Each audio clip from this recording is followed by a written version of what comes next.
அப்படின்றாங்க. வெண்பூசணியில நல்லா கேட்டுக்கோங்க, வைட்டமின் சி இருக்குது, வைட்டமின் பி இருக்கு. இந்த மாதிரியான சக்திகள் இருந்தால் கண்டிப்பாக நம்ம உடல் ஆரோக்கியமாக இருக்கும் அப்படின்றது உங்களுக்கே தெரியும்ல.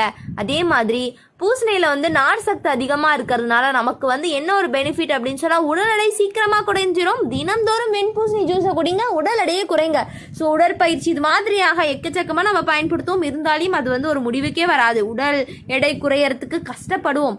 ஆனால் வெண்பூசணி ஜூஸை குடிப்பது கண்டிப்பாக வந்து கொலஸ்ட்ரால் கண்டிப்பாக குறைக்கப்படும், உடல் எடையும் சீக்கிரமாக குறையும் அப்படின்னு சொல்கிறாங்க. இதில் அதிகமான நார் சக்தி இருக்க ஒரே காரணம், அதாவது உடல்ல அதிகமான புண்ணோ காயங்களோ வயிற்றில் குடல் புண்கள் இது மாதிரி வந்து எந்த மாதிரியான புண் வகைகளையும் குணப்படுத்தக்கூடிய ஒரு சக்தி இந்த ஒரு பூசணிக்காய்க்கு இருக்காங்க. ஸோ உங்களுக்கு இந்த மாதிரி காயங்கள் ஏற்பட்டாலோ உடல் புண்கள் ஏற்பட்டாலோ நீங்கள் வந்து பயன்படுத்த வேண்டிய ஒரே விஷயம் இந்த ஒரு பூசணிக்காய் ஜூஸ் தான். அது மட்டும் கிடையாது, வெண்பூசணி ஜூஸ் குடிப்பதனால குடல்ல ஆங்காங்கே ஒட்டி இருக்கக்கூடிய உணவு